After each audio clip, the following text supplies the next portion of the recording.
àwọn Fúlàní ni wọ́n máa declare Islamic Nation ní December yẹn náà ni àwọn Biafra láwọn wọ́n fẹ́ declare orílẹ̀-èdè wọn. Ohun tá a bá ní lágbára ẹjẹ́ á fi bá Nàìjíríà jagun kí Nàìjíríà ṣubú, nítorí pé tí ò bá ṣubú ìrandíran ọmọ wa Fúlàní ni wọ́n máa. Our men, like our Dragon Fighter Marines and our Black Marines, in the peninsula, they're doing very well. We have some incidents, but we're still controlling the Abana. This regional headquarters in Abana, we're still controlling it partially, but we're fighting there. We're defending the area as well. And also on all departments, all the command fronts, and the Biafra land, in the mainland, we're doing very well. No, we have some challenges in Imo State, of course, but it's nothing that we cannot handle. So our men, are doing everything, and they're winning. So we are winning. Biafras are winning. So keep it. All we need is support, more financial support, for the material that they need. TV níbi tá ti máa ń mọ àwọn ètò àti ìròyìn wá fún yín lọ́kọ̀ ọ̀jọ̀kan gbogbo tó ń ṣẹlẹ̀ káàkiri Nàìjíríà pàápàá nílẹ̀ Yorùbá ti wá. Ẹ wo tó bá jẹ́ ìgbà àkọ́kọ́ tí yín rè lórí ìkànnì yìí ẹ bá wa subscribe ẹ sì má gbàgbé láti tẹ bọ́tìn kékeré tó dàbí àgbo yẹn tí yóò máa ta yín lóko nínú ìgbà tá a bá ti mú fídíò tuntun wá síta. Ẹ wo èyí tá a tún fún wa fún yín lónìí àrà ọ̀tọ̀ ni ó yá ẹ wá lọ bó ṣe ń lọ ẹnì tó níbẹ̀. Ajìjàǹgbara fún ìdásílẹ̀ orílẹ̀-èdè Yorùbá, ìránṣẹ́ Olódùmarè, ìránṣẹ́ àwọn onílẹ̀. Ó ti yé yín, èmi ọmọ ọwọ́ mẹ́kùn, èmi ni mò ń sọ fún yín o. Bí mo ṣe ń bá yín sọ̀rọ̀ yìí, ẹ lọ máa jàtàrẹ, ẹ lọ máa sín gbẹ́rẹ́. Ẹ̀yin èèyàn mi, mo ní bí mo ṣe ń bá yín sọ̀rọ̀ ìṣe, ẹ lọ máa jàtàrẹ, ẹ lọ máa sín gbẹ́rẹ́. Ẹ ṣe sùúrù o. Ogun ti yẹ kó ti ṣẹlẹ̀ ti pẹ́ lórílẹ̀-èdè Nàìjíríà o. Ó ti yẹ kí ogun ti ṣẹlẹ̀. Ṣùgbọ́n àwọn olórí yìí, information ni mo fẹ́ fún yín yẹn o. Information ni mo fẹ́ fún yín yẹn. Ó ti yẹ kí ogun, kì í ṣe pé ogun kan lásán o, ogun àjàtúkà. Ó ti yẹ kí ogun àjàtúkà tí everybody, tí gbogbo ẹ̀fẹ̀ máa fọ́ lójú, tí àwọn olóṣèlú máa sá lọ, tí gbogbo wọn máa kúrò ní bùbá wọn. Ṣùgbọ́n a gbọ́ wípé àwọn olóṣèlú yìí gbogbo nǹkan tó yẹ kó ṣẹlẹ̀ yìí ní búburú sí wọn dóòna èmi mọ̀ pé wọ́n ń sún síwájú ni, ṣùgbọ́n a gbọ́ wípé wọ́n ń refò ní. Èyí tó bá yẹ kó bá ti rí pọ́tẹ́ wọn á fowó bribe ẹ̀, èmi à ń gbẹ́bọ lóru, èmi ń gbẹ́bọ lọ́sàn-án lórí wípé gbogbo bó bá ṣe wù kí a lè sọ pé a fẹ́ dojú, kí a fẹ́ kojú wọn, kó máa yẹ fún wọn. Ẹ̀kẹ́tì kan tí mo sọ yìí, wọ́n ń ṣe kinní yẹn, wọ́n ń gbé ẹbọ láti make sure wípé èmi mi kọ́ omi wọn níbi tó ń wà yẹn. Ṣùgbọ́n ṣé wá rí nǹkan tó ń bọ̀ láìpẹ́ yìí, tí èmi àrólé jáde tí mò ń sọ fún ipẹ́ ẹ máa jàtàrẹ, ẹ jókòó sórí odó, ẹni kọ́ fi àáké kọ́ fi sí gbẹ́rẹ́ sí yín lórí, ẹni kọ́ fi ọ̀kọ̀ sí gbẹ́rẹ́ sí yín lórí. Ìwọ tó dẹ̀ mọ̀ pé Jésù lọ́ọ̀ ló mọ̀ láti pariwo, láti képe, tó nígbàgbọ́ nú ẹ̀ dákúdábọ̀. Àwọn báàsì tó mọ̀ wípé tó bá yìnbọn ìbò ò ní bà ọ́ nínú Bíbélì, bẹ̀rẹ̀ sí ní máa kà ságbárí ẹ. Ẹlòmí àwọn òpè bọ̀bọ̀ yìí kí ló ń sọ jàre, kí ló ń sọ jàre. Èmi mọ̀ pé ẹ̀yin kan bẹ tó pé ẹ ti dọ́run, ẹ ti ṣe kí ni o, ẹ ti dọ́run. Wọ́n á ṣe wá máa jí yín pé wo ó gbọ́ kíní ìlẹ́nu bọ̀bọ̀ yìí, á ló ń gbọ́. Mo máa ń fi ọ̀rọ̀ mi ṣe àpẹẹrẹ fún yín. Ńgbà míì brọ́dà mi kan bá wọ pé àrólódẹ̀ pé àlùjọ̀nú ni ẹ́. Rálì ń bọ̀ ní Nàìjíríà, àwa bí mo ṣe máa yẹ tó jẹ́ kó yé mi pé bí etí mi ṣe jẹ́ etí ọba lé etí ọba olóko mi ò gbọ́. Ṣùgbọ́n ìwọ lo kọ́kọ́ jáde tó kọ́kọ́ sọ pé rally ń bọ̀ o ó dẹ̀ wáyé so mo wá rẹ́rìí pé ibi táwa ṣiṣẹ́ dé ó kọjá bẹ́ẹ̀ mo ṣiṣẹ́ mi ò dúró sínú Yorùbá nation nìkan mo tún na ẹsẹ̀ sínú Biafra àtújọ ń bẹ lórí pláfọ́ọ̀mù ni níbi tí mo ṣiṣẹ́ tèmi dé so any information tí bá ti mú wá nínú ìjàngbara yìí kẹ́ ẹ mọ̀ pé èmi ò wá ṣeré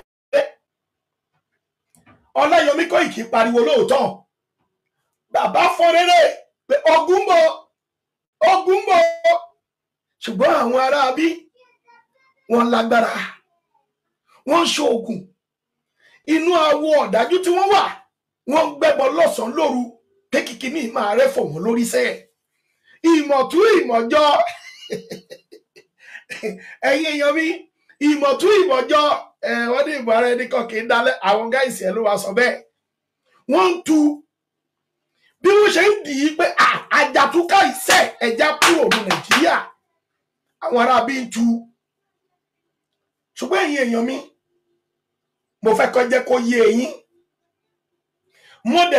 mo fẹ́ jẹ́ kẹ́ ẹ mọ̀ wípé kọ́gùn ó máa kọ́gùn síbì kan ṣùgbọ́n ológbó ṣe rí gbogbo kan tí mo ṣe yìí pẹ̀lú agbára tí wọ́n ní tí wọ́n ń lò ó yẹ kí n dákẹ́ ni tí ò bá jẹ́ pé iṣẹ́ tí Olódùmarè gbélé mi lọ́wọ́ yìí kò yẹ kí n sọ ohunkóhun ó yẹ kí n kò jẹ́ kó dé bá everybody lójijì ṣùgbọ́n iṣẹ́ tí àwọn onílẹ̀ gbélé wa lọ́wọ́ náà ni pé ká máa pàkíyèsí ẹ̀yin ènìyàn wa sí ẹ gbàgbọ́ o kẹ́ṣà máa fetí gbọ́ torí àwa mọ̀ pé nínú bàbá pé bíi 300 àwa lè jèrè ọkọ̀ bíi 100 nínú yín ẹ̀yin 200 yẹn àwọn 100 tó kù wọ́n máa ṣe future ọmọ yín ó ti yé yín bẹ́ẹ̀ ti get kan so àwọn kan wà adọ́run mòótọ́ ni wọ́n lára wọn náà ni àwọn tá à ń jèrè ọkàn so ẹ̀yin ènìyàn mi tí ẹ bá rántí níbi ọjọ́ bíi méjì sẹ́yìn àwọn Fúlàní wọ́n kóra wọn jọ wọ́n ní wọ́n máa declare Islamic State Islamic Nation wọ́n ní wọ́n máa declare Islamic Nation tẹ́ẹ̀ àti ìgbọ́mọ̀ sọ fún yín sìn níbi tí mo tún gbọ́ dé nígbà tí mo tún wà ní meeting mo mi ní làátọ́ wọ́n tún jẹ́ kó yé mi bẹ́ẹ̀ àrólé lọ máa pariwo fáwọn èèyàn ẹ lódùduwà o pé ogun bọ̀ o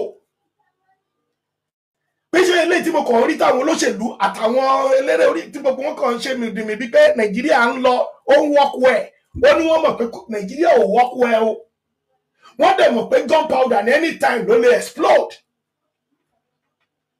ó láwọn Fúlàní ti ṣetán o àwọn alágbára Nàìjíríà ló dẹ̀ wà nídìí ogun tó ń bọ̀ yìí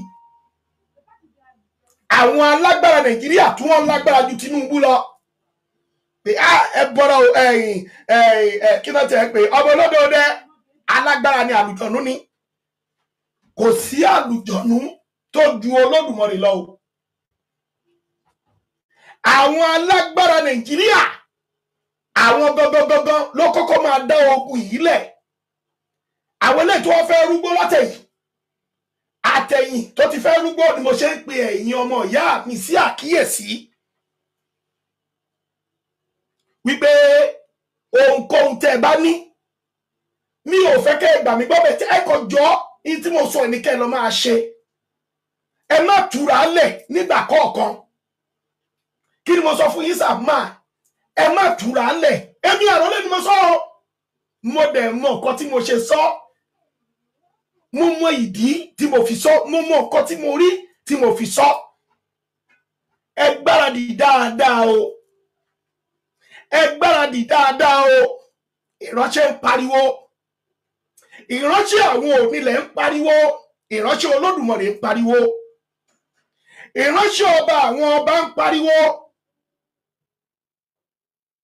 ìránṣẹ́ kìnìún ẹ̀yà Júdà ń pariwo ẹ lọ gbáradì dáadáa o mo ṣe mítì kan láìpẹ́ yìí mítì tí mo ṣe yìí ó jẹ́ kí n mọ̀ wípé gbogbo nǹkan tí Nàìjíríà bá fẹ́ gbà láti rí pé kán fi jàjà túká làwọn ti ṣètò sílẹ̀ láti fi jàjà túká. Nígbà tẹ́mi náà rí bó ṣe ń lọ ní àwọn ọmọ ìyá mi ò mọ̀ tí àwọn ọmọ ìyá mi kan wọ́n máa ṣì ń yún wọ́n ṣe máa pariwo wọn nìyẹn. Ẹ fi wọ́n lẹ̀ jàre, owó YouTube ni wọ́n wá, ẹ fi wọ́n lẹ̀ jàre, owó TikTok ni wọ́n wá, ẹ fi wọ́n lẹ̀ jàre, owó Instagram ni wọ́n wá, ẹ fi wọ́n lẹ̀ jàre, owó ìwọ tún ni tó tún kù. Wọ́n ti rí wa bíi pé alágbèéga àwọn gáìsì. Mo sọ mo sì tún sọ, èmi ò ń búra tí n bá sọ̀rọ̀, tí n bá ti sọ tó bá wù ẹ́ kó o gbọ́ ni. Ọlọ́run èyí tí mo sọ yìí tí n bá parọ́ kékeré kan mi ò bá yàn ṣe é. Tí n bá ti sọ tó bá ti gbà no problem, tó o bá dẹ̀ ti gbà mo ti sọ jáde náà, ó pè mí ó pọ̀ Ọlọ́run ọba. Ìwọ ni kò má gbọ́, ìwọ ni kò gbọ́. Ṣùgbọ́n èmi jẹ́ kó o mọ̀ wípé nínú ìjàgbara Yorùbá nation yìí gbogbo wa warrior ni wá. Mo fẹ́ kẹ́ ẹ mọ̀ yẹn pé ojú ogun la wà, sójà ni wá. So ẹ̀yin ènìyàn mi, ńgbà tí mo ṣe meeting ìtọ́ mi ò ní fi gbogbo ẹnu sọ̀rọ̀ torí ìbúra tó péye ń bẹ. Ṣùgbọ́n èyí tí ìwọ̀nba tí mo lè sọ ni mò ń sọ yìí. Wọ́n ní ọlọ́gbọ́n ló lè gbọ́, ọ̀mọ̀ràn ló lè mọ̀. Mi ò kì í ṣeré tí n bá wá sórí social media. Ẹ̀yin tẹ́ ẹ mọ̀ mí látàyé alálùmọ́lẹ̀, látàyé fóònù oní torchlight, tẹ́ ẹ ti mọ̀ mí, ẹ rí pé mi ò ṣeré rí. Ẹ rí pé mi ò ṣeré rí. Kò dẹ̀ sí nǹkan tá a sọ tí kó má bàa máa ṣẹlẹ̀ la ṣe ń pariwo. Àwọn Fúlàní ni wọ́n máa declare Islamic Nation ní December yẹn náà ni àwọn Biafra láwọn wọ́n fẹ́ declare orílẹ̀-èdè wọn.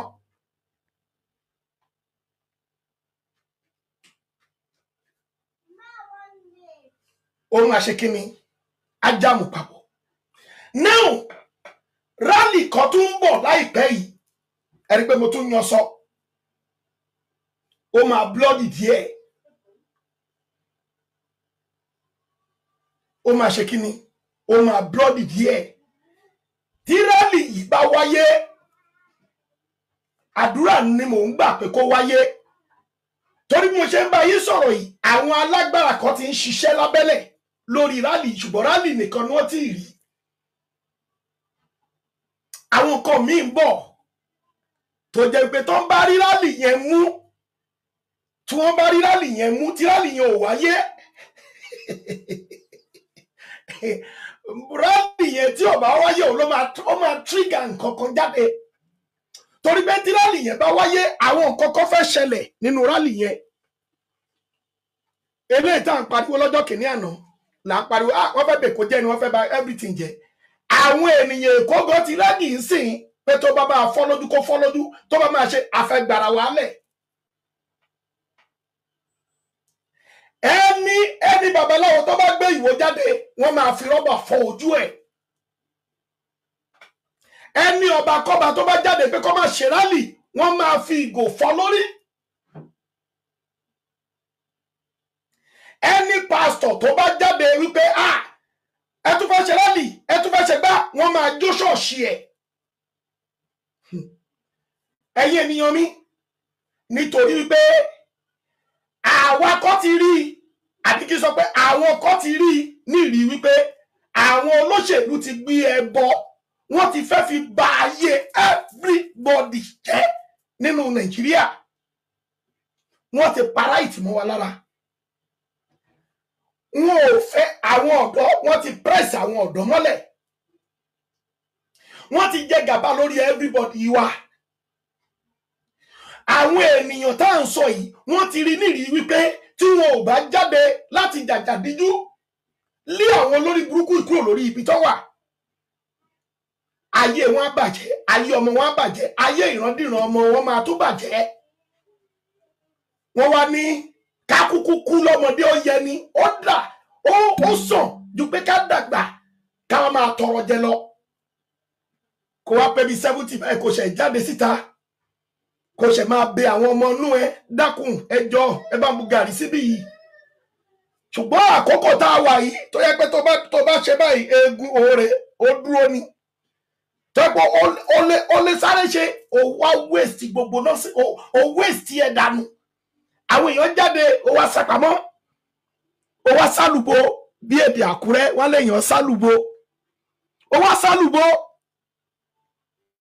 ó kú ní kékeré ó jà kó kú kékeré yẹn káwọn èèyàn gbọ́ kìkì rẹ̀ pé akọni lọ́lọ́ yìí sórí ẹyọ kan yẹn lásán Olódùmarè á wò ó láti fi change ìgbésí ayé ọmọ ẹ tó pé ìran ọmọ ẹ Olódùmarè á wá bless wọn nítorí pé àwọn ọmọ Yorùbá máa rí nírìí pé ó jà fún orílẹ̀-èdè wa.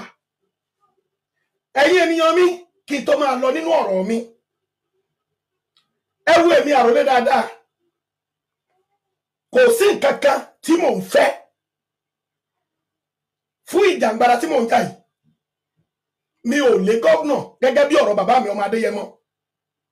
Mi ò lé pé ní ìlú Àkúrẹ́ orí ọmọ Àkúrẹ́ olóyè mẹ́kùnlé mi ọmọ amúdàsílẹ̀ gbogbo ẹnu pa ni èmi lọmọ ọwọ́ èmi lọmọ ẹkùn.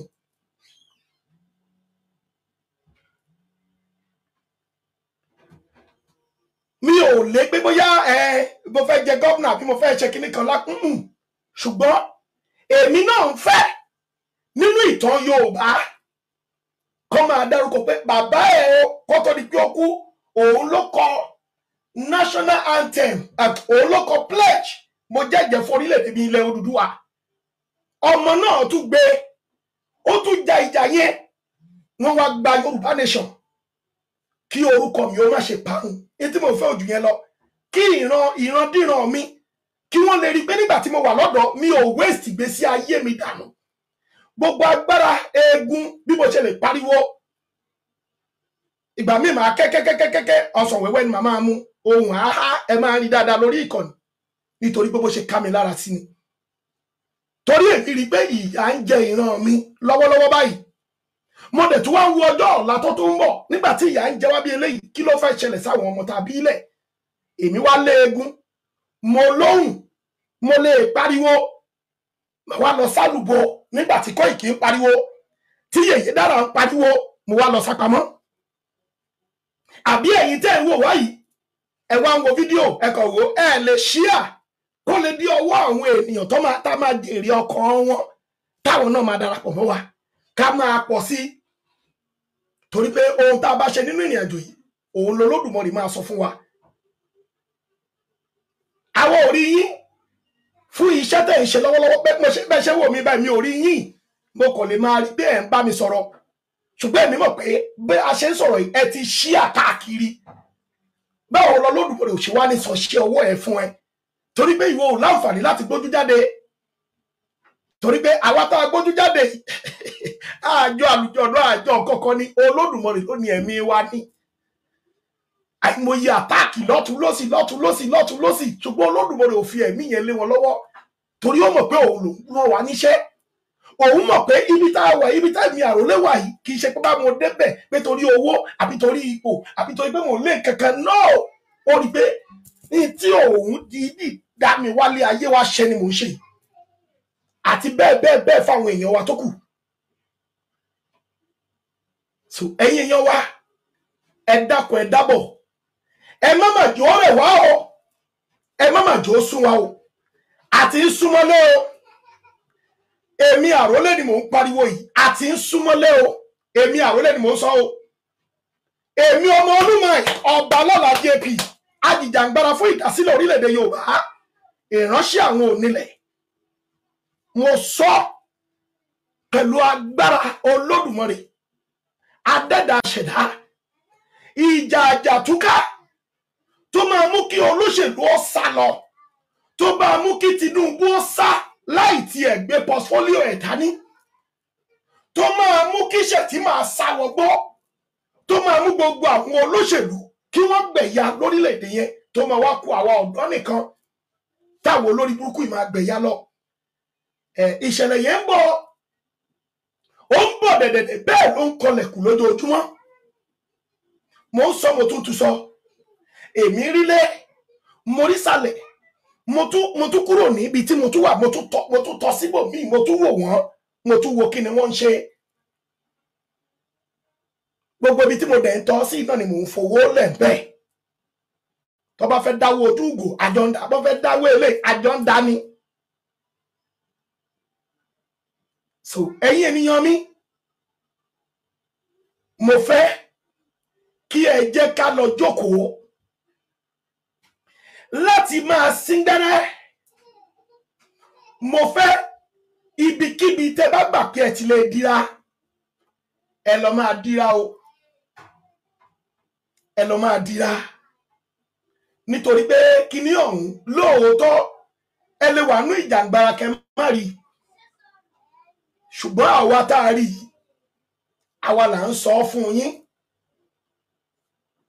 wípé kẹ ṣe kíni kẹ lọ máa múra àsìkò àwọn olóṣèlú péréte báyìí ní lórílẹ̀-èdè Nàìjíríà gbogbo ẹnu mo fi ń sọ àsìkò táwọn olóṣèlú máa lò lórílẹ̀-èdè Nàìjíríà ẹ jẹ́ kó máa dìbò torí mo rẹ́ni tó pè pé bàbá ṣé wọ́n tún ti dìbò ní Kogi báyìí wọ́n tún ti dìbò ní kíni ẹjọ́ máa dìbò wọn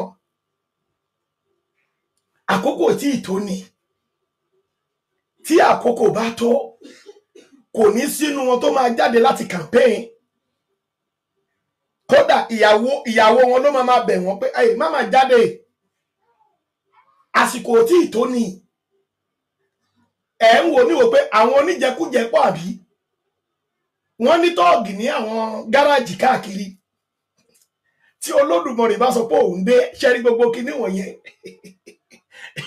bíntí ni mo dẹ̀ fẹ́ kẹ́ ẹ mọ̀ wípé ṣẹ́rí gbogbo àwọn tọ́ọ̀gì tó ń tẹ̀lé àwọn olóṣèlú kiri yẹn àwọn kan ti pa àwọn ènìyàn kan tí ọmọ wọn náà ti dúró pẹ̀lú ìbọn lọ́wọ́ ọjọ́ tí bọ̀bọ́ ìbáṣà ti lè lose information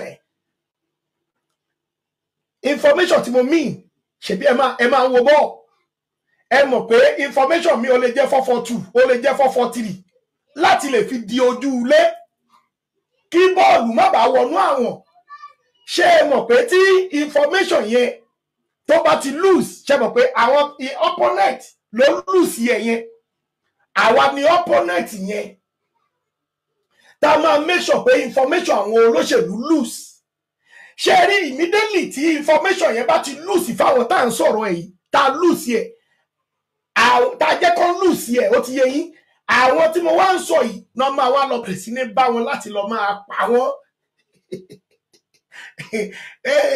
eléyìí ò sí ìta wa ta ti ń rí tó yẹ pé wọ́n ti bàbá àròlé tó ti ń lérí yẹn ni o tó ti ń lè pé ẹni yìí olóṣè báyìí bẹ́ẹ̀ lọ́wọ́lọ́wọ́ báyìí information ẹ̀ tight information tó ń lò lọ́wọ́ báyìí tight ṣùgbọ́n mò ń bẹ̀bẹ̀ Olódùmarè tó ń bá lè lose information wọn bàbá àròlé máa wọlé so àwa mọ̀ pé àwọn kan ti pààyàn tí Bíbélì dẹ̀ ti sọ pé ẹni bá ti pàṣẹ ìdà pààyàn pípa náà la máa pa ṣùgbọ́n àwọn gáìsì ṣì ń pààyàn lọ wọ́n sì ń jẹ̀yàn lọ wọ́n sì ń gbẹ̀jẹ̀ yẹn lọ nítorí pé kí ni information wọn tight torí àwọn olóṣèlú tí wọ́n bá ń ṣiṣẹ́ àwọn ló wà ní ìjọba lọ́wọ́lọ́wọ́ tí ìjọba kan bá dẹ̀ ti kúrò ìjọba míì tún máa mú wọn nítorí iṣẹ́ ibi tọ́mọ̀ pé wọ́n mọ̀ ọ́ ṣe so information yẹn sì tight so ẹ̀yin ọmọ Yorùbá nation tí ẹ bá ń wò pé kìnìún ń bẹ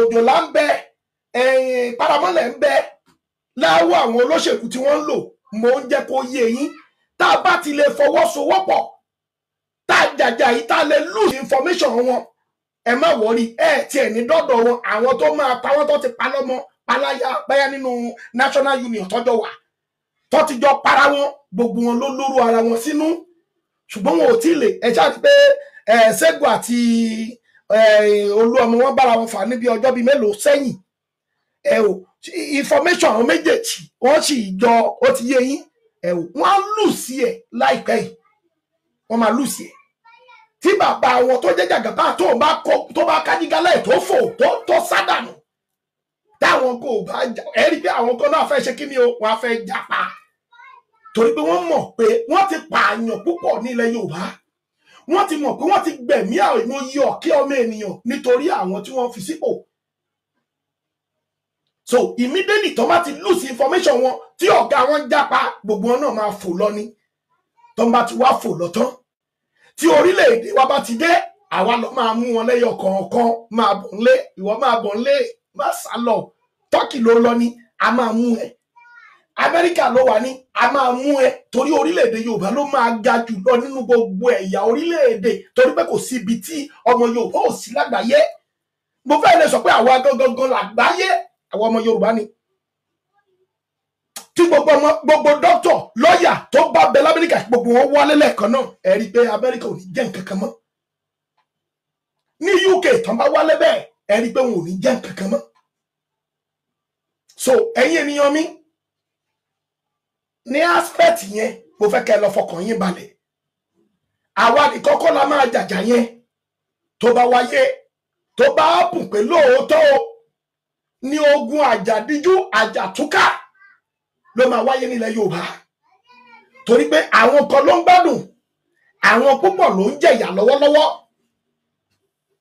àwọn díẹ̀ ló ń gbádùn ogúnlọ́gọ̀ ẹgbẹgbẹ̀rún ènìyàn ló ń sọ́fà ẹ̀ lọ́wọ́lọ́wọ́ báyìí ẹ rí wípé àwọn ènìyàn wo ò fi bẹ́ẹ̀ pariwo epo mọ́ nítorí pé bàbá wọn ti sọ no matter how you protest we're going to remove subsidy no matter how you protest we're going to take subsidy away torí wọ́n ti rí pé ìyà ti bá àwọn gáìsì yìí múlẹ̀ bí ẹ̀gbẹ́ iṣu tó bá ti ṣe bẹ́ẹ̀ wọ́n á tún gbẹ́bọ tì í wọ́n á tún pe olórí awo wọn kí la máa fi ṣe báyìí tá tún máa fi ṣe kí ni o tún gbé àwọn ènìyàn ìwálẹ̀ ẹ lọ wá bẹ́jì 12 ẹ lọ wórí ọmọ tuntun 7 ẹ lọ wá láboyún 8 ẹ lọ wá ẹ̀dẹ̀ àfín 12 ẹ lọ wá bẹ́yẹn ká fi gbẹ́bọ ká fi ṣètùtù ara wọn máa wálẹ̀ ẹni pé àwọn ènìyàn mi ti ń jẹ̀yà yẹn lọ bí iṣu sìn ẹni pé wọn pariwo mọ́ wọ́n ti ń fẹ̀lẹ̀ ń jẹ̀yà yẹn lọ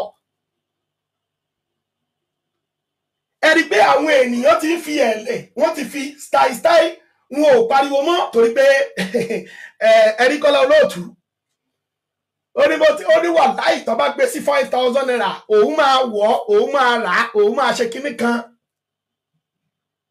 àwa tá a lè ṣe bí tiẹ̀ ńkọ́ òun la ṣe sọ pé àwọn ènìyàn díẹ̀ ló ń gbádùn tí wọ́n kó ọrọ̀ wa lọ́wọ́ ṣùgbọ́n ọ̀kẹ́ àìmọye àwa ènìyàn là ń sọ́fà ẹ̀ ẹ̀yin ènìyàn mi ní ibi tá a dé yìí ẹ má jà take it easy ẹ má jà gbà rárá ọ̀nà tá a dẹ̀ ti nígbà ni pé a ò gbọ́dọ̀ fojú re wo Nàìjíríà mọ́ ní gbogbo ọjọ́ ayé wa ní gbogbo ìgbà tá a bá ń sùn tá a bá ń jí ilẹ̀ Yorùbá ní kẹjá máa képe ilẹ̀ Yorùbá ní kẹjá máa gbàdúrà fún ẹ má gbàdúrà fún Nàìjíríà mọ́ ní gbogbo ọ̀nà ẹ máa tako Nàìjíríà ní gbogbo ibi tá ẹ bá dé ẹ má fi ẹnu yọ̀ pé ti Nàìjíríà mọ́ ẹ má fẹnu yọ̀ pé ti Nàìjíríà mọ́ tí ẹ bá ti jẹ oúnjẹ aláta tó bá ti ń ta yín lẹ́nu ni kẹ́ máa gbé Nàìjíríà ṣépè pé bí ata ìṣe ń ta mí lẹ́nu ìwà ata ìbò ṣe ń ta mí lẹ́nu yìí bẹ́ẹ̀ ni káyé Nàìjíríà máa ta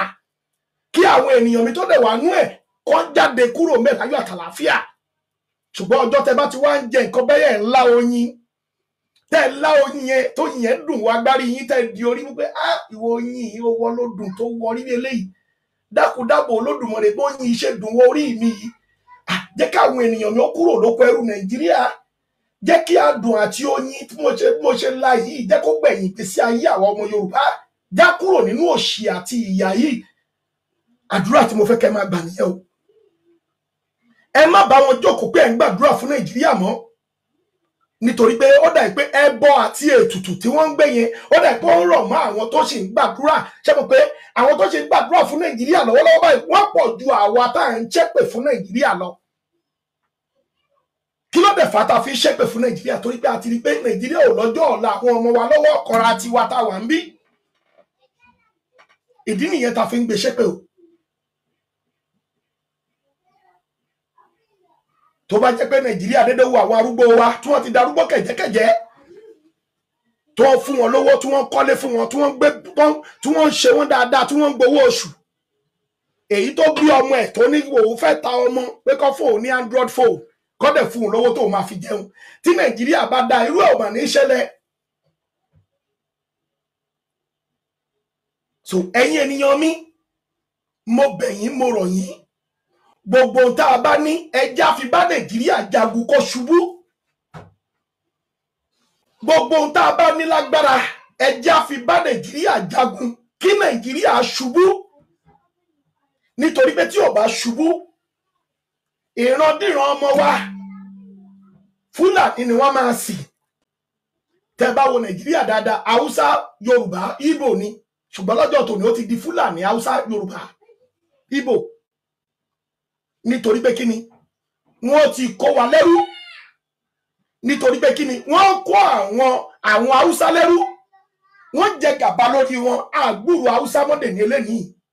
Àwọn ọmọ Fúlàní gbogbo ti dàgbà, wọ́n ti ń bẹ nínú ìjọba. Ní ilẹ̀ Yorùbá ńkọ́, wọ́n ti yapa sí ẹ̀sìn Mùsùlùmí wa. Wọ́n lọ church. Torí church yẹn wọ́n sì rí nírí pé Yorùbá ló ní church. Wọ́n sì rí nírí pé Kérúbù Séráfù ọmọ Yorùbá wọ́n lè wá àtẹ̀gbò ńbẹ̀. Ẹ lè rí àwọn ọmọ Usman Dan Fodio yẹn kọjọ́ Kérúbù Séráfù àbí kọjọ́ ẹ̀sìn pàyàn wọn yẹn ló máa ń join. Tó dẹ̀ yàtọ̀ sí ti Mùsùlùmí Yorùbá. Ẹ̀yin ènìyàn mi, mò ń já yín sí kinní yìí ni o. Kẹ́ ẹ bá lè mọ̀ wípé ogun àjàdíjú eléyìí tó ń bọ̀ yìí, tí àwọn olórí burúkú yóò gbẹ́bọ, tó má dẹ̀ gbẹ́bọ, ẹbọ wọn ò ní fín, ètùtù ò ní dà. Ogun àjàdíjú yìí, Olódùmarè àjọ wá sí ìmúṣẹ, àjàtúkà. Nítorí pé ara ni ọmọdé lórílẹ̀-èdè Nàìjíríà, ara ni àlejò, ara ni omidan, ara ni àgbàlagbà. Ọmọ tuntun ké, ìyá ẹ̀ rọ́mú fún torí pé ọmú ti gbẹ láyà ìyá ẹ̀. Kóńgò gààrí ẹ lọ bèrè iye tó ń tà. Kóńgò ẹ̀wà ẹ lọ bèrè iye tó ń tà. Ẹ lọ bèrè $1 to náírà. Ẹ lọ bèrè ẹ̀. Orílẹ̀-èdè Nàìjíríà ti ṣubú. Kódà ó ti ṣubú lórí ẹ̀yin tẹ́ ṣe ń gbàdúrà pé God bless Nigeria. Orílẹ̀-èdè yẹn ti wọlé yín lórí. Òun láyé yín fi ń tagbà bí kúkúrú lójoojúmọ́ tẹ́ ń pariwo oró. Ṣùgbọ́n tí oró yín yẹn ò lè jáde síta, ẹ mọ̀nà àbáyọ. Orílẹ̀-èdè yẹn ti ṣubú lé yín lórí. Àwọn ará ìlú òyìnbó lẹ kọjú sí kó máa fún yín ní tọ́rọ́, kó máa fún yín tọ́kọ́bọ̀. Náà sì ayé owó yín ti bàjẹ́. Oúnjẹ yín ti wá rá, oúnjẹ ti wá lágbára ju owó yín lọ. Àwọn ará ìlú òyìnbó mélòó ni wọ́n lè ṣe? Mo sọ lánàá, mo ní ẹni bá sẹ́ndì 50,000 pé òun sẹ́ndì owó. Inú àwọn kan máa dùn pé àrólé ó tiẹ̀ ṣe wọn ẹ̀yìn àti ibi tó wà lọ́wọ́ yẹn wọ́n ti sẹ́ndì 50,000 báyìí wọ́n gẹ́ 50,000 ni mo sẹ́ndì sí ẹ kíní kan. Àrólé ó ṣe ìwé bá mi bá sọ̀rọ̀ yẹn sìn, at least ó bá máa padà fún mi lọ́wọ́ 100,000 láti mọ̀ pé ìyà ń jẹ wá ní Nàìjíríà, á lè bá mi increase ẹ̀. Wà láìtàlá Olódùmarè ò ní jẹ́ kó increase ẹ̀ fún ẹ. Ṣé rí tó bá tó stage kan, àdúrà tí mo máa gbà fẹ́ yín tí ẹ sọ pé God bless Nigeria tí mo kọ́ ọmọ Yorùbá ní tí mo lè ń jà fún yín, báyé yìí ṣe máa wó sí lójoojúmọ́, tẹ́ ẹ máa jẹ̀gbẹ́ ara yín. Bóyá tẹ́ bá ti bẹ̀rẹ̀ sí ní jẹ̀gbẹ́ ara yín, orí yín á pé, ọpọlọ yín á ṣí, ẹ lè máa bá wọn pariwo Yorùbá nation ní gbogbo ibi tẹ́ ẹ bá tẹ̀. Now, ẹ̀yin ènìyàn mi, ẹ jẹ́ ká gbáradì.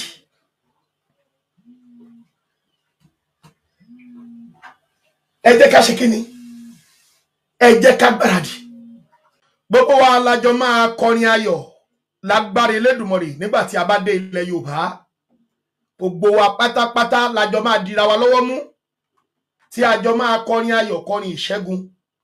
Ṣùgbọ́n ẹ̀yin ènìyàn mi, Ọláyọmí Kóìkí máa ń pariwo ológun ń bọ̀ o. Ó ní ogun ń bọ̀ o. Ó ní ogun ń bọ̀ o. Ṣùgbọ́n members, Biafra Republic government in exile. Thank you so much, everyone.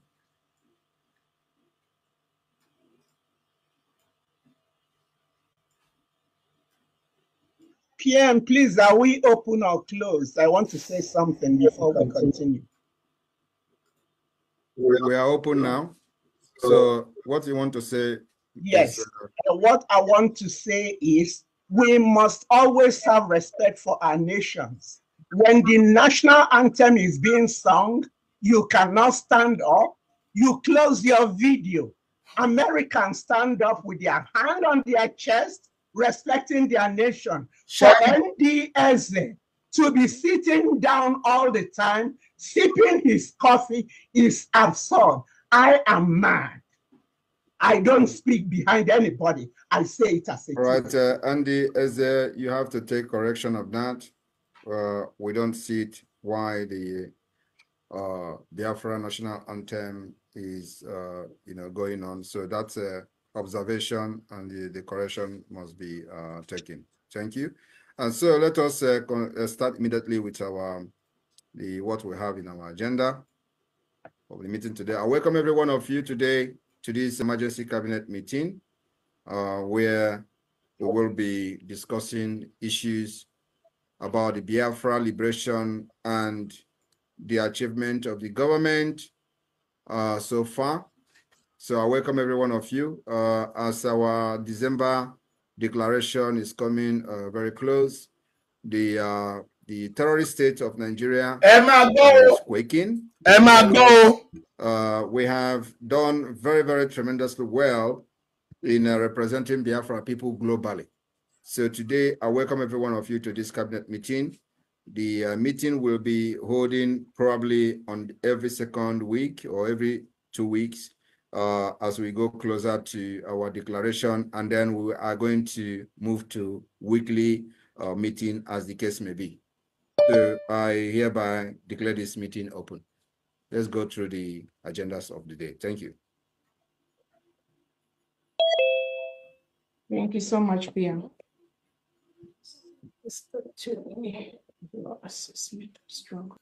Some needed, supplies when there's need for that.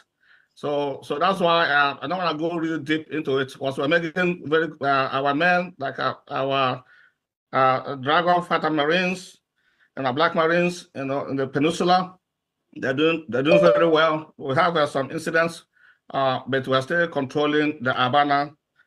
This regional headquarters in Abana, we're still controlling it partially, but we're fighting there. We're defending the area as well. And also on all departments, all the command fronts and the Biafra land in the mainland, we're doing very well. No, we have some challenges in Imo State, of course, but it's nothing that we cannot handle. So our men are doing everything and they're winning. So we are winning. Biafrans are winning. So just to keep it, all we need is support, more financial support, for the material that they need. So but I would. Ẹ̀yin èèyàn mi, ṣé ẹ ṣáà ń gbọ́ bí gbogbo ẹ̀ ṣe ń lọ? Ogun tí ń ṣẹlẹ̀ ní ilẹ̀ Biafra o. Àwọn gáìsì dẹ̀ ń ja ogun yẹn lójoojúmọ́. Ẹ rí i pé olórí ológun wa ní olórí ológun wọn ní orílẹ̀-èdè wọn jíríyà.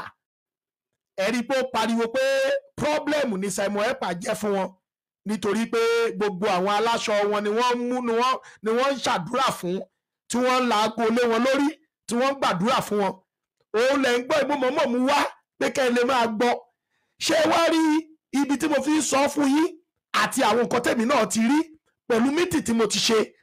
Ṣé rí gbogbo nǹkan tó ń ṣẹlẹ̀ yìí tó bá yá tó bá ṣe ó máa rú wá sí ilẹ̀ Yorùbá tó jẹ́ wípé ẹ kàn rí pé from nowhere ẹ máa gbọ́ ìbọn lọ́tún lọ́sì lẹ máa ṣọ́ wá nígbà tó bá wá bá wa lójijì kó tó di pé a múra. Ẹ̀yin èèyàn mi, ogun bọ̀ o, èmi Àrólé ni mò ń sọ o, nítorí pé mo dẹ̀ mọ̀ nǹkan tí mò ń sọ dáadáa. Ẹ má dá àwọn tó jẹ́ pé pàtí ni wọ́n ń ṣe lójoojúmọ́, ẹ má dá wọn lọ́wọ́, ẹ má wo bẹ́ẹ̀ o. Ẹ má wo tàwọn olóṣèlú tó jẹ́ pé wọ́n náwó. Ẹ má wo ti Gani Adams tó ná dọ́là káàkiri o. Ẹ má wo ti tàwọn tó jẹ́ pé afẹ́fẹ́ yẹ̀yẹ̀ ni gbogbo wọn kọ̀ ṣáà ń ṣe bí pé kò sí nǹkan kan nù Nàìjíríà, kò sí nǹkan kan tó ṣẹlẹ̀ ní Nàìjíríà. Ẹ má wo bẹ́ẹ̀ o. Nǹkan tó kí ó ń bẹ o. Àwọn ọmọ Yorùbá gbọ́dọ̀ múra wa nítorí pé tá a bá tún wá múra wa gan, àwọn Fúlàní tún máa kó wa lẹ́rú. Wọ́n máa gbẹ̀yìn wọlé, wọ́n wọ́n máa ṣì àwọn ènìyàn léṣe púpọ̀. Ẹ ṣáà ti mọ iye ọmọ Yorùbá tó ti kú lójúmọ́ báyìí. Ẹ mọ iye ọmọ Yorùbá tí wọ́n ti gbẹ̀mí ẹ̀ dànù nítorí pé wọ́n fẹ́ dín wa kù, nítorí pé tí ogun tá à ń sọ̀rọ̀ ẹ̀ bá ṣẹyọ sódà tí wọ́n lè kó wa lápá ìyáká, wọ́n á ní káwọn Biafra máa lọ torí wọ́n mọ̀ wípé Biafra wọn ò lè kojú wọn nítorí pé wọ́n ti ní agbára, wọ́n ti ní àwọn agbára orílẹ̀-èdè tó ní agbára ju bẹ́ẹ̀ yìí gan ṣe lérò lọ. Kódà àwọn ìjọba Nàìjíríà ti fìlì ẹ̀, wọ́n ti rí i pé wọ́n fẹ́ poison ẹ̀, wọ́n fẹ́ lọ sí Finland láti poison, wọn ò rí poison.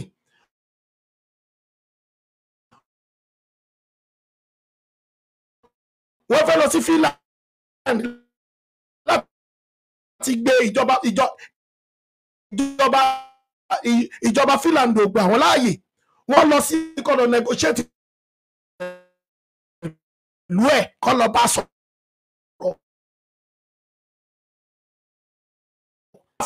Ọmọ Yorùbá ní máa kó wa lẹ́rú o. Ọ̀nà tó dẹ̀ máa fi gbà kó wa lẹ́rú òun lọ̀nà àwọn olóṣèlú wa, torí pé àwọn náà ò ní fẹ́ fi ipò wọn sílẹ̀, wọn ò ní fẹ́ fi gbogbo ìjẹkújẹ wọn sílẹ̀, gbogbo owó tó ti kó wọn ò ní fẹ́ lù sí ẹ̀. Wọ́n máa negotiate pẹ̀lú àwọn Fúlàní, wọ́n á negotiate pẹ̀lú àwọn àgbààgbà oníjẹkújẹ ilẹ̀ Yorùbá tí wọ́n pera wọn ní Afẹ́nifẹ́re tó ipa Afẹ́nifẹ́bi ni wọ́n á tún gbéra gbé dọ́kúmẹ́ǹtì lọ sí Àbújá àbí lọ sí àwọn ìjọba bóyá ìjọba orílẹ̀-èdè báwọn wá pè wọ́n pé òkè báwo la tí wọ́n lè sọ pé òkè kí Biafra máa lọ, àwọn Yorùbá àti Fúlàní àtijọ́ àti kìíní wọn máa jẹ́ Nàìjíríà lọ. So then máa jẹ́ Nàìjíríà lọ yẹn kẹ́ ti mọ̀ pé àwọn Fúlàní wọ́n ti capture wa nílẹ̀ Yorùbá nìyẹn. Àwa máa padà bọ́ sí oko ẹrú, àwa jẹ́ final barrier for everybody nítorí pé olóṣèlú ò ní fẹ́ fi nǹkan tó ń jẹ sílẹ̀ fún yín torí ó ti rí pé ọmọ ẹran ni yín, tó yẹ pé ewéko lẹ̀ ń jẹ, àwọn ni big man, wọ́n dẹ̀ ti rí pé ẹ̀yin ni wọ́n fi ń ṣòwò. So fúdìí èyí òun ni mo ṣe ń pàkíyèsí yín, tẹ́ bá ní fídíò tí mo mú wá kẹ́ bá lè mọ̀ bá ṣe máa múra sódà tí Biafra bá ń lọ àlejò lọ pẹ̀lú wọn, tí ogun bá dé àlejò jàjà díjú wípé àwa náà fẹ́ orílẹ̀-èdè wa láti bọ́ àwọn olóṣèlú burúkú yìí láti kọjú ìjà sí wọn, nítorí pé tá a bá kọjú ìjà sí wọn àwọn máa padà kọjú ìjà sí wa. Fúlàní náà dẹ̀ máa lò fún wa láti lè fi capture wa àtàwọn ọba wa. Tó bá wá yá wọn bẹ̀ sí ní pọba, tó bá wá bẹ̀ sí ní pa àwọn ọ̀tọ̀kù bọ́ ṣe ṣe nílẹ̀ Haúsá, Fúlàní àwa gba ìjọba finally. So fún ìdí èyí wọ́n gba ìjọba final. So fún ìdí èyí ẹ̀yin ọmọ Yorùbá, ẹni fídíò tí bá fún yín mo fẹ́ kẹ́ ẹ máa wo nǹkan tí wọ́n sọ ń bẹ̀ ni o. Ẹ má dẹ̀ jẹ́ ká wo fídíò yìí láwo jù dànù àbí láwo kò ṣe pé à ń kílẹ̀ lẹ́yìn. Ẹ jẹ́ ká máa wo àwọn fídíò yìí láwo múra sílẹ̀, láwo síngbẹ́rẹ́, láwo jẹ àwọn àṣejẹ tó lè mú wa jagun lájàyè. Ẹ ṣé mo dúpẹ́ o, ẹ já máa gbọ́ fídíò náà lọ. Ẹ ṣeun.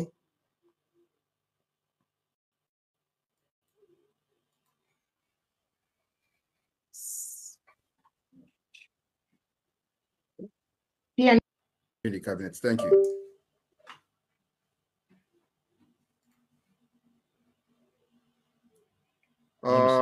Defense, you mute yourself. Thank you. Yeah.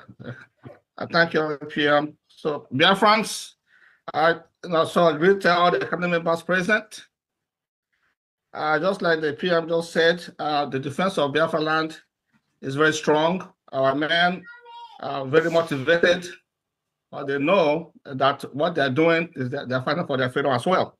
So we're all fighting for freedom. So our people are doing very well, and we're supporting them. So that's very, very important. I will thank all the federal government administrators, how they are also lending us to support our men on ground by providing some needed, supplies when there's need for that.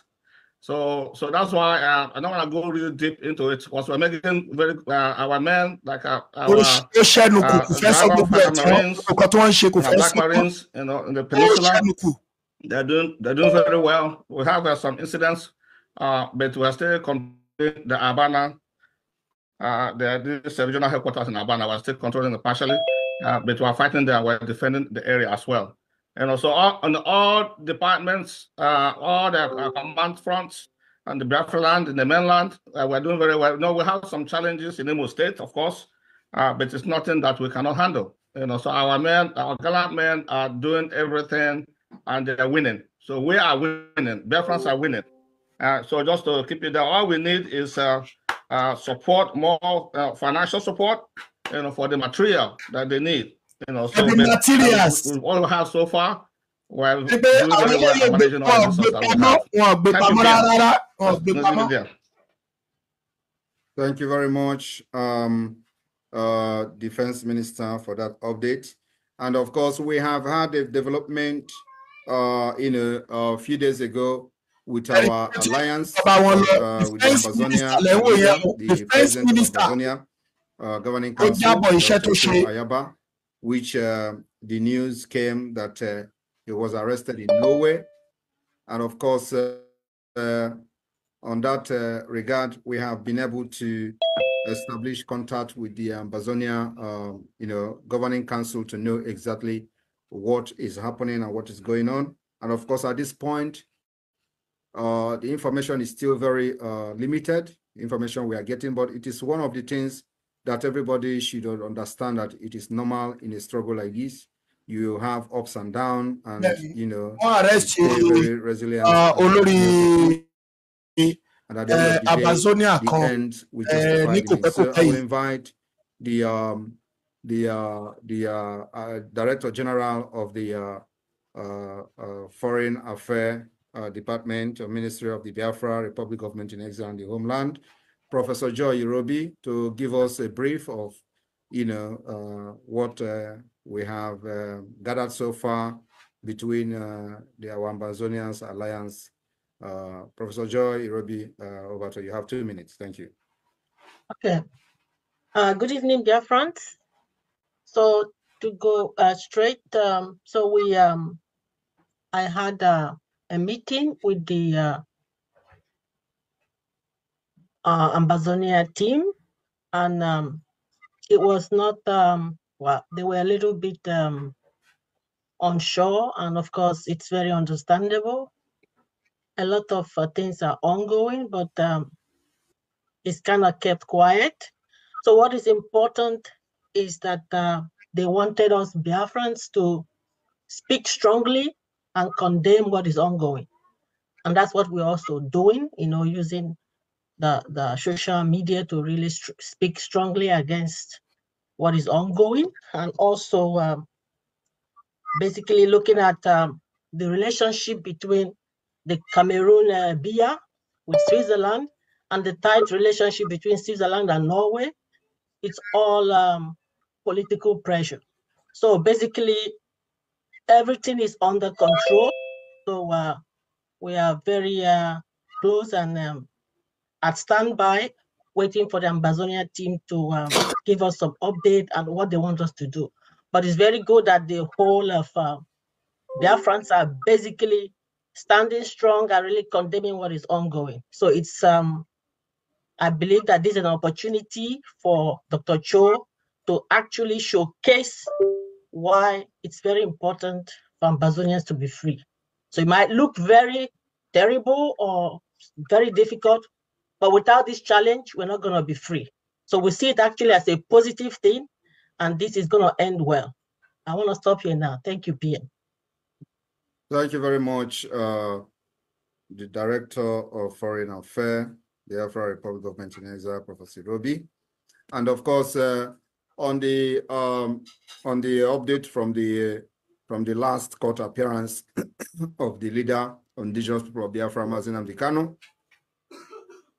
we expected that what transpired in the last court should have happened long time ago, for the judge to step down, because she can't convict Mazi Nnamdi Kanu. And of course, with what we actually foresaw, we encouraged the leader of indigenous people of Biafra to make sure that he was not tried in the last court. And that actually what happened. So if you have listened to many analyses, they have said that he was kind of making a lot of he took the show by himself in the court and didn't allow the lawyers to continue because it is not proper that you can't try a crime on top of a crime. So he actually took advantage of that, and that led to the judge, from resigning from the case, which is what she should have done a very, very long time ago. And so we are expecting that there's going to be a change in this whole process. But remember that we are not expecting him to get justice in Nigeria court. That is impossible. And that's what we have been stressing from the one. Mazi Nnamdi Kanu can never get justice. You don't expect a government, there's a terrorist government that went as far as going to another country to kidnap somebody and to come and give that person. So every reasonable person knows. And I'm very, very happy that Mazi Nnamdi Kanu understands this very well, and the message gets to him very, very well. Today, we are also getting information that the terrorist DSS did not allow the lawyers to visit him. It is also not a surprise to us. But one thing I would like to say here today to the lawyers who are still seeing him is that, whenever I come to shout and cry like this, remember that there is something behind it. The problem Mazi Nnamdi Kanu have today is the ex-wife.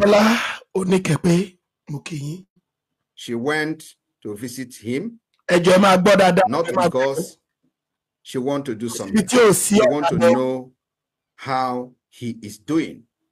She wants to know how healthy he is. She wants to know everything surrounding him, how things are moving and how things are going. And she was very, very shocked that Mazi Nnamdi Kanu was sound, healthy, and healthy. So what did she do? She needed to come out and start causing confusion in order to escalate. When Mazi Nnamdi Kanu is already getting himself somehow, he wants to cause more confusion. So the more they limit, although she's not going to go there again for a very long time, but the more they limit anything, communication or contact with the woman, the better for Mazi Nnamdi Kanu case. She was directly involved in sabotaging Mazi Nnamdi Kanu in Kenya. And a lot of people do not know what happened. There are a lot of information some of us have that many people who are shouting out there on social media do not have.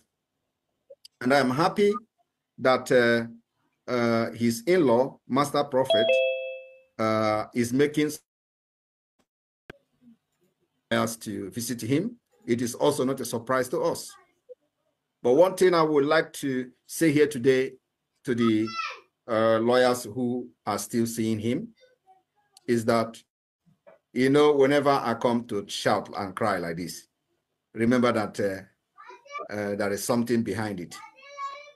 The problem Mazi Nnamdi Kanu have today is the ex-wife. She went to visit him, not because she wants to do something. She wants to know how he is doing. She wants to know how healthy he is. She wants to know everything surrounding him, how things are moving and how things are going. And she was very, very shocked that Mazi Nnamdi Kanu was sound, healthy, and healthy. So what did she do? She needed to come out and start causing confusion. In order to escalate. When Mazi Nnamdi Kanu is already getting himself somehow, he wants to cause more confusion. So the more they limit, although she's not going to go there again for a very long time, but the more they limit anything, communication or contact with the woman, the better for Mazi Nnamdi Kanu case. She was directly involved in sabotaging Mazi Nnamdi Kanu in Kenya. And a lot of people do not know what happened. There are a lot of information some of us have that many people who are shouting out there on social media do not have. And I am happy that his in-law, is making some kind of revelation, which a lot of the kind of person he is. So a lot of people don't take what he's saying very seriously. But there are some things that he's saying that I personally know. And one of them is that Mazi Nnamdi Kanu relocated to Kenya. He has made this thing public, and nobody is actually interested in digging deeper. The reason he said Mazi Nnamdi relocated, he did not say he went to Kenya, he relocated to Kenya. Francis Lade, and I am not surprised. Let me share it to he him. was also making comment that say anybody, any woman that is hitting the husband. Have you people listened to the latest video of Master Prophet? You know, he is the person he is. He's not, you are not supposed to take everything he says very seriously. But there are some certain things that he's saying that some of us, somebody like me, I know very well that it is the truth. He was making a video the other day and say a woman that is hitting the husband is not supposed to, you know, be a wife. A woman that is chasing the husband out of the house is not supposed to be a woman. A woman that is holding the man in the shed is not so. So all these things, what he was saying is actually what this woman did to Mazi Nnamdi Kanu in their house. And he went further to say, because the woman feels that in Europe, the man cannot react. It means that this was what actually was going on in their house. Mazi Nnamdi Kanu had to leave the house. So if a woman who have done all these things to the husband, you think that that woman will want the best of the husband? The answer is no. So I want everybody to understand that many things that we know that many people don't know, it is still going to be in the public. But listen to what this Master Prophet is saying lately, not like when he was carrying baby and looking for Simon Ekpa to kill, you know, all those ones are, now everybody's brain is coming back because they have done, and now it is time for people to, you know, say the things the way it is. So if she can do all these things to Mazi Nnamdi Kanu, which many people don't know, you know, up to the extent of, you know, chasing him out of the house. And during the time of Nelly, you know, a lot of things, a lot of information we have, or we are just holding on, you know, to know how things will go. So there are a lot of things that is happening. Of course, Mazi Nnamdi Kanu is not in a position at this point to make certain decisions because he doesn't know what is happening out there. So, but the lawyers now are the people I am talking to. And I know they're going to listen to this because everybody's waiting for this meeting. So I'm talking to the lawyers.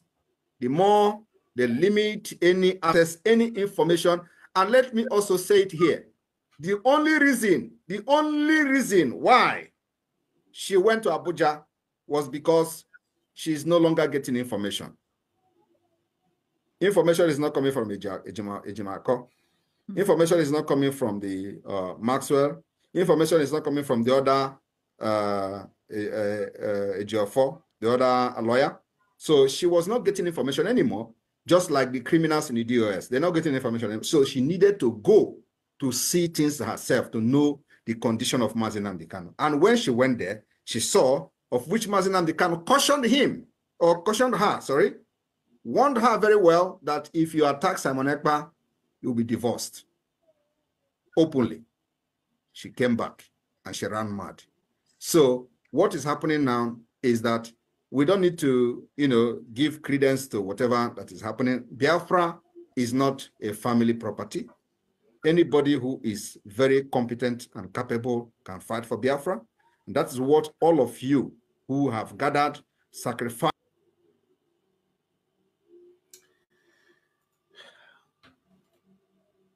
Ẹ̀yin èèyàn mi, ẹ má bínú, òjò ń rọ̀ ńbí, bí mo ṣe ń bá yín sọ̀rọ̀ yẹn, òjò ń rọ̀.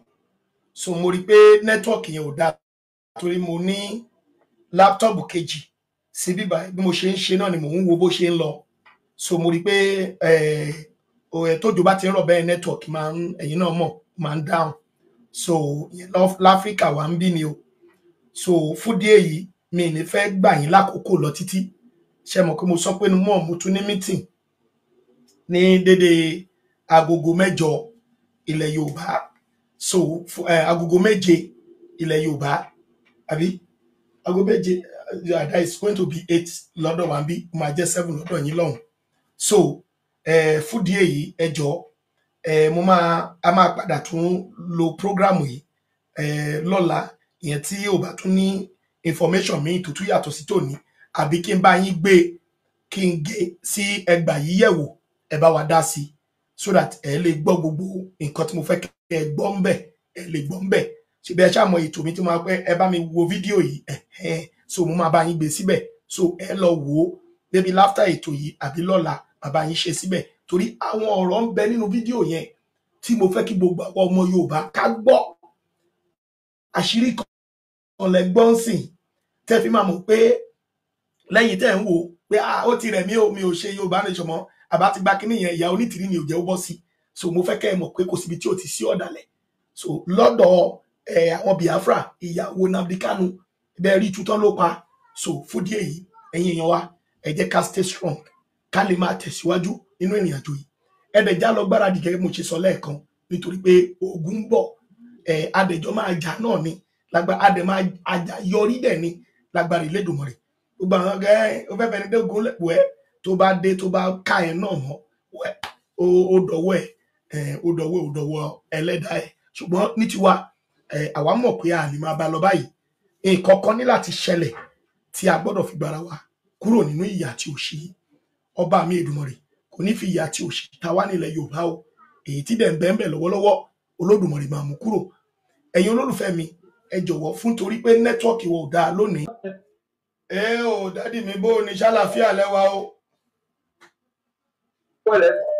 àwa máa nìyẹn o ẹ ṣeun mo dúpẹ́ o a máa kú ìgbìyànjú ẹ ṣeun o bàbá mi ẹ kú akitiyan tá à ń la etí àwọn èèyàn wa látàárọ̀ kẹbi ẹ ṣe ń sọ bẹ́ẹ̀ ló ṣe ń wá kí ẹmí ara tó dẹ̀ ń ṣe déédéé ara ẹ ṣeun dádì mi àwọn èèyàn wa tó ń gbọ́ wa nílé àdúrà wa ní pé kí wọ́n gbọ́ èmi dẹ̀ mọ̀ wípé ọ̀pọ̀lọpọ̀ orí ọ̀pọ̀lọpọ̀ ti ń ṣí báyìí because àwọn náà ti rí ibi tó ń lọ báyìí inú mi dùn wípé àwọn tí wọ́n against wa ń gbà yẹn tí wọ́n ń sọ wípé Yorùbá nation bá àwọn náà ti mọ̀ nísìnyí mo rí fídíò kan tí ẹ post ní jẹta sà nípa ọmọkùnrin kan tó sọ wípé ní Yorùbá nation gbogbo fídíò pátá wọn máa ń wò lórí channel every video ẹ bá post pátá wọn máa ń wò ibi tó ọmọkùnrin sọ wípé nílò Yorùbá nation báyìí àwọn yẹn wọ́n lẹ́nu àti sọ̀rọ̀ ìdí ni wípé wọ́n ti ní tọ́wọ́ kọ́bọ̀ bá lọ́wọ́ YouTube Facebook ti fún ọ ní tọ́wọ́ kọ́bọ̀ àti wọ́n lè sọ òdodo kò tọ́ sí wọn because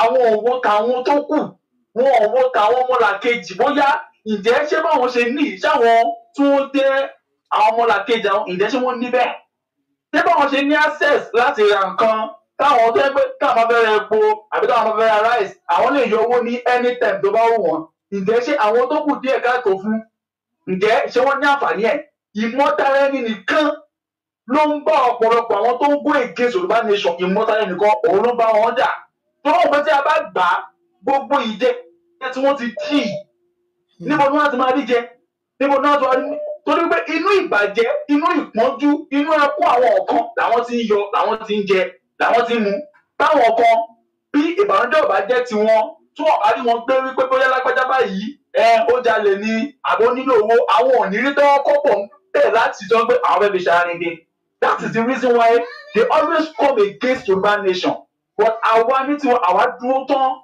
táwọn bàdé máa jẹ́ kí wọ́n máa mọ̀ ní gbogbo ìgbà wípé ojú wọn náà ti ń là àwọn tó lọ dìbò ń gbà wàhálà yìí wọ́n ti fi bàbá wọn gbẹ́lẹ́ sí pé kí ló dé kí làwọn ṣe léyìí fún because ẹ̀yin náà fọkàn sí wípé tí bàbá bá débẹ̀ o bàbá ó ṣe dáadáa wọ́n ti ṣe dáadáa fún oníkálukú báyìí wọ́n ṣe dáadáa gbogbo látijọ́ ń rí gbogbo látijọ́ ń fetí kò sẹ́ni tí ó kàn lọ́wọ́ àwọn tí wọ́n jẹ́ olówó nílùú ìgò àwọn náà mọ̀ pé nǹkan ń kọ́ àwọn wọn kàn ní choice ni àwọn náà mọ̀ pé nǹkan ń kọ́ àwọn fún díẹ̀ yìí ọ̀pọ̀lọpọ̀ àbá wa inú mi dùn lé nígbà tí mo sọ̀rọ̀ àbá mi Ọláwọmí Kóìkì iṣẹ́ ń tẹ̀síwájú nílùú United Kingdom because oríṣiríṣi flag ni wọ́n ti ń gbà báyìí oríṣiríṣi ni wọ́n ti ń gbà bẹ́ẹ̀ pé on the 12 ni ó máa rán ẹni ẹ̀yin tẹ́ bá ń bẹ lórí ìkànnì tẹ́ bá ti ra tíkẹ́ẹ̀tì tẹ́ bá ń kó tíkẹ́ẹ̀tì wọ́n máa gbàgbé on the 11 dínà pẹ̀lú olóyè mo máa sọ pé mo fẹ́ dínà pé pẹ̀lú olóyè ní.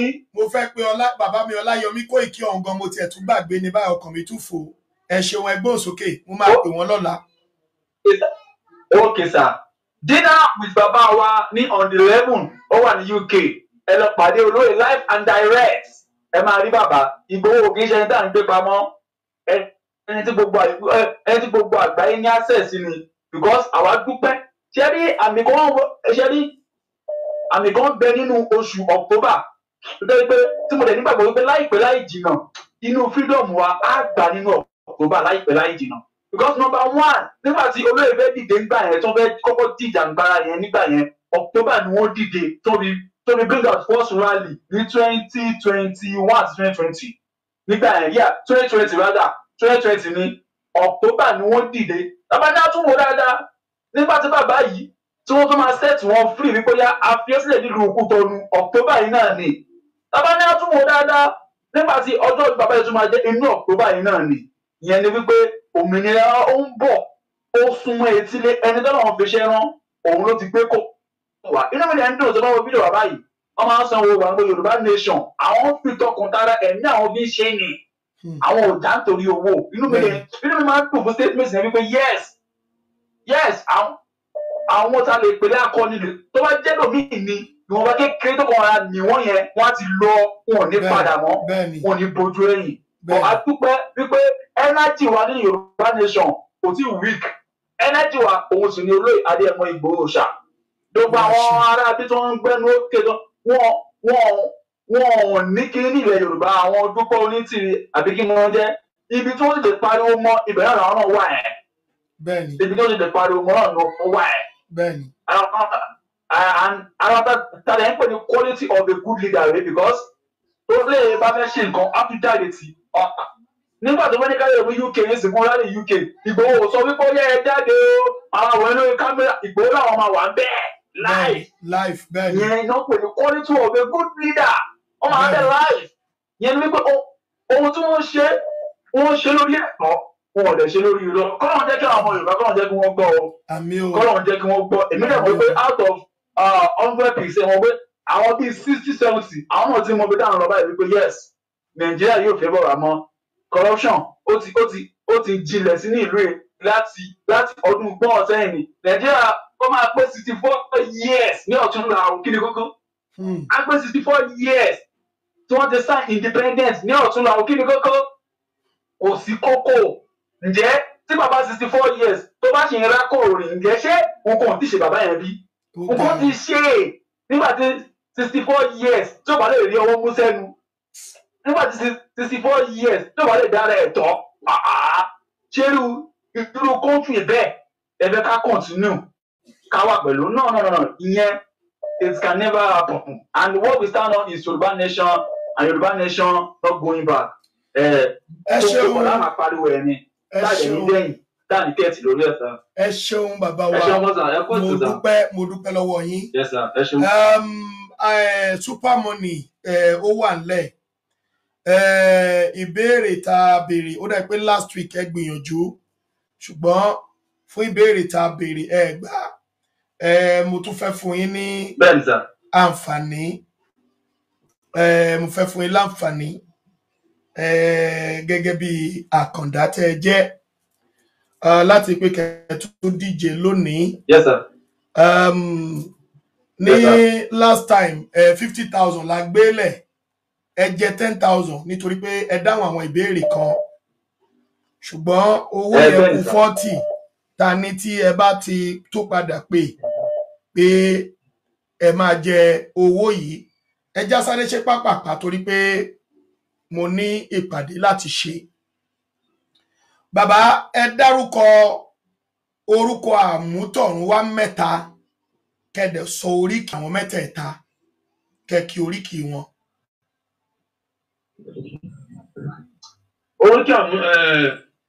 Orúkọ àmútọ̀runwá mẹ́ta àkọ́kọ́ kẹ́dẹ̀ sọ oríkì wọn. A ní Èjìrẹ́ ìyẹn Táyé àti Kẹ́hìndé. Ó yẹ kí wọ́n. Ẹlẹ́ẹ̀kejì. Ok òun ni Èjìrẹ́ Òyìnlákì wíníwíní lójú orogún èjìwọ̀rọ̀ lójú ìyá rẹ̀ ọkùnrin ni mo pè èjì ló wọlé tọ̀ mí wá ọ̀fẹ́ kìsì fẹ́kẹ́sẹ́ ó wọlé alákìsà ó sọ dònígbà aṣọ bùnmi kí n bá ewélé kìmí kí n padà lẹ́yìn rẹ̀ ẹdun agbórígi réferéfe. Ìkejì. A ní Òjó Oríkì Òjó. Òjó ò sí nílé, gbogbo ọmọ adìẹ dàgbà.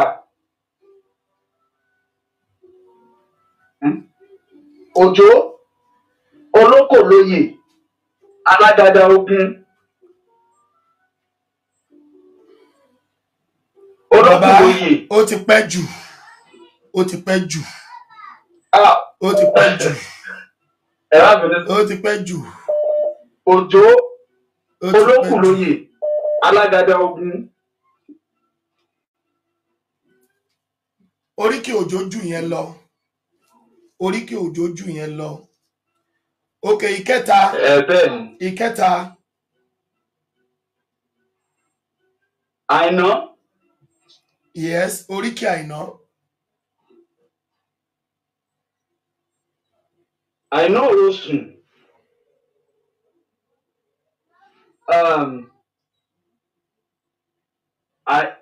Àìná ni mi ò mọ oríkì ẹ̀ dáadáa sà. Ọ̀nà wọn pé òun ló bá náà kó wálé ayé. Mi ò mọ oríkì ẹ̀ dáadáa sà. Ẹ ṣeun mo dúpẹ́. Mi ò mọ oríkì Àìná ẹ̀ dáadáa. Ẹ ṣeun. Ṣé ẹ mọ̀ pé èmi kọ́ ni mo pè. Àjàyí Ògìdì Olú. Ẹ ṣe sùúrù. Àjàyí Ògìdì Olú. No, ẹ ti dárúkọ mẹ́ta. Mo ní ẹ dárúkọ àmútọ̀runwá mẹ́ta pẹ̀lú oríkì wọn. So ẹ ti dárúkọ mẹ́ta. Ẹ kí ìbejì èjìdé. Ẹ kí so ìyẹn lọ. Òjó ẹ kí dáadáa ẹ slow lórí Òjó. Yes, sir.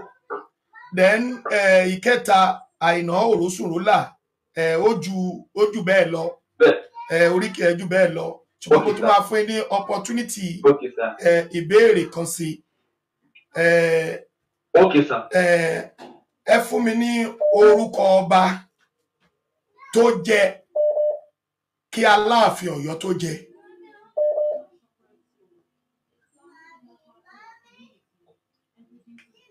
Orúkọ ọba tó jẹ kí Aláàfin Ọ̀yọ́ tó jẹ. Ọba tó jẹ kí Aláàfin Ọ̀yọ́ tó jẹ. Ìyẹn Lamid tó ṣó ìyẹn bàbá wa Lamid tó ṣaláìsí láìpẹ́ yìí kó tó di pé ó dórúkọ ọba orúkọ ọba tó jẹ kó tó di pé Aláàfin Ọ̀yọ́ tó gbéṣẹ̀ yìí tó wàjà kó tó di pé ó jẹ.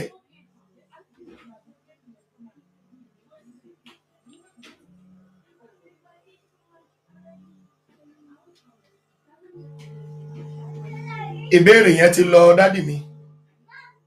Ẹ ló ṣẹ́ṣì wà ń bẹ̀. Ìbéèrè wa ẹ rí pé a ti wọnú ìbéèrè gidi lọ.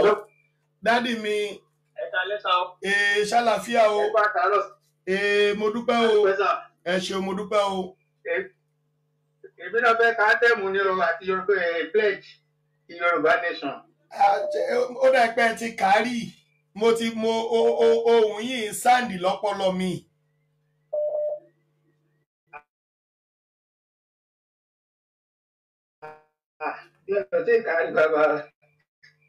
Ẹ ṣúọ́ sí nǹkan tẹ́ ẹ sọ ẹ̀ torí ti ní. Ẹ̀gbọ́n mi kan ló ti kà á. Bẹ́ẹ̀ ni sà. Wọ́n já yín sí pé níbì kan wà o tí wọ́n tẹ́ bá ti ka national anthem ń bẹ̀ àti pledge báyìí owó lẹ máa fi gbà which is 10,000 naira. Owó wa ò wà fúrú yín o. Owó wa ò wà fúrú yín. Àwọn tó wà fún làwọn tó wà nínú Yorùbá nation tí ì ṣe pé bá wọn já wọn sí i.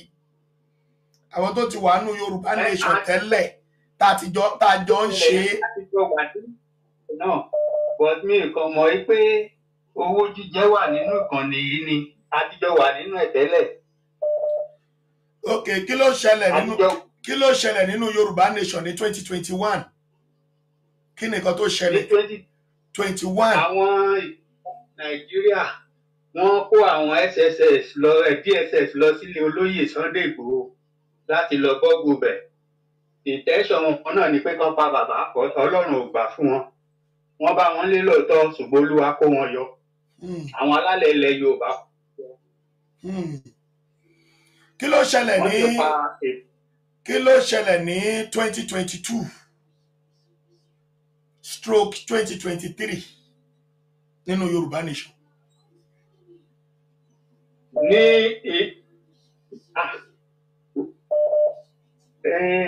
kí la face ní 2022/2023 nínú Yorùbá Nation.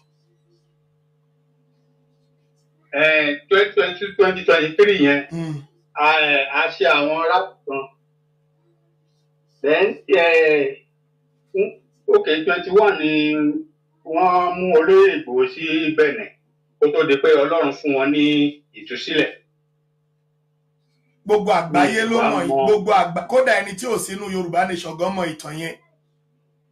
Ṣùgbọ́n kí ló ṣẹlẹ̀ ní 2022/2023 nínú Yorùbá Nation? Báyìí pé lóòótọ́ lòdòdó followers wà lẹ́jẹ́ tí ìṣèpò wọn ṣe já yín sí. Kí ló ṣẹlẹ̀ nínú Yorùbá Nation? 2022/2023.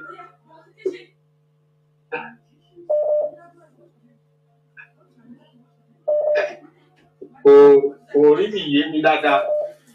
Okay, kí lẹ lè rí sọ wípé àwọn ọmọ Yorùbá Nation dojúkọ, kí ni ìdojúkọ wa ní 2022/2023?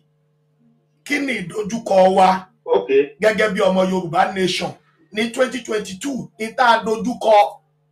Tó bá yẹ pé lóòótọ́ lòdòdó followers wa ṣe rí ìtàn tẹ́ kọ́kọ́ sọ yẹn, wọ́n àtàkì ilé olóyè, gbogbo àgbáyé ló mọ̀ yẹn, gbogbo àgbáyé ló dẹ̀ mọ̀ kó wọ́n mú síbẹ̀ nẹ̀.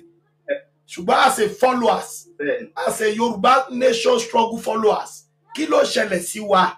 Kí la kojú ní 2022/2023? Àwọn ìjọba Nàìjíríà wọ́n dìde ọ̀tẹ̀ pé wọn ò fẹ́ gbọ́ agitation kankan lórí Yorùbá Nation struggle or whatever mọ́. But gbogbo ọ̀nà náà dẹ̀ ń gbà wọ́n gbé àwọn èèyàn kan dìde, àwọn bíi Dúpẹ́ Onítìrí, àwọn àtàwọn ọmọ ẹ̀yìn ẹ̀ láti ṣe ìtakò. Wọ́n penetrate Yorùbá Nation.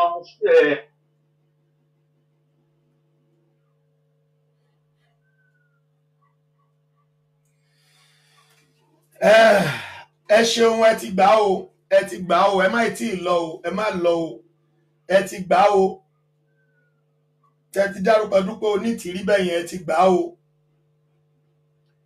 Bàbá mi, ẹ ti gbà o, ẹ má já o. Ọmọ yẹn kẹ̀dẹ̀rẹ́ lá. Mo máa pè yín padà. Ẹ ti gbà already.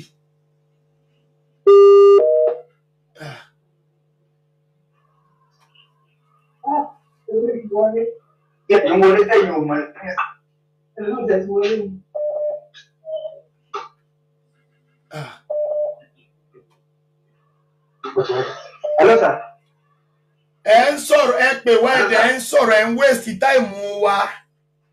Ẹni tó ń sọ̀rọ̀ tẹ́lẹ̀ ẹni kẹ́ jẹ́ kí n pè. Ẹ jọ̀ọ́ ẹ má bínú. Ní orí ìkànnì wa yìí, àwọn òṣojú ìṣáájú o. Torí ó tá a bá ṣe, Olódùmarè máa san fún wa. So, hello, sir. A gbọ́dọ̀ ṣe bó ṣe yẹ ká ṣe ni. Hello. Ẹ má bínú pé mo jábàá lẹ́ẹ̀kan yẹn. Mo fẹ́ bí kò ní speaker. No, ẹ ti gbà already. Ẹ má worry, ẹ ti gbà, ẹ ti lè dárúkọ Onítìrí. So ẹ ti gbà. So èwo lẹ fẹ́ lọ fún sí? Okay, ẹ̀yin kọ́ ẹ̀ ń sọ̀rọ̀ lọ lẹ́ẹ̀kan. No, ẹni tó ń sọ̀rọ̀ lọ lẹ́ẹ̀kan yẹn ni kó pè mí. Mi tiẹ̀ wá dá nọ́mbà mọ̀mọ́ báyìí, nọ́mbà ti wá pọ̀. Hello. Hello, sir. Ṣé ilẹ̀ ń sọ̀rọ̀ lẹ́ẹ̀kan? Ṣé ẹ kọ́? Bẹ́ẹ̀ ni, sir. Mo lẹ́ẹ̀ ti gbà sẹ́, ẹ ti gbà, tẹ́ ti dárúkọ Dúpẹ́ Onítìrí ẹ̀rẹ̀ ti ṣàlàyé tá a dojúkọ. So èwo lẹ fẹ́ dá sí nsìn? Ṣé Super Money lẹ fẹ́ lọ fún ni? Mo fẹ́ ta anthem. Ó dáa. Mo fẹ́ ta anthem ní pledge ni, sir. Ó yá, ẹ gbóhùn sókè, gbogbo àgbáyé ló ń gbọ́ yín. Iṣẹ́ wa fúnlẹ̀ wa, fún ilẹ̀ ìbí wa, ká gbéga, kágbéga kágbéga fáyé rí. Ìgbàgbọ́ wa ni pé bá ti bẹ̀rù làbọ̀ mọ́. Ká ṣiṣẹ́ ká ṣiṣẹ́ ká ṣiṣẹ́ ká jọlá. Ìṣọ̀kan tòmìnira ní kẹ̀kẹ́ ká máa lépa. Tẹ̀síwájú fọ́pọ̀ ire àtòhun tó dára. Ọmọ Oòduà dìde bọ́ sí ipò ẹ̀tọ́ rẹ.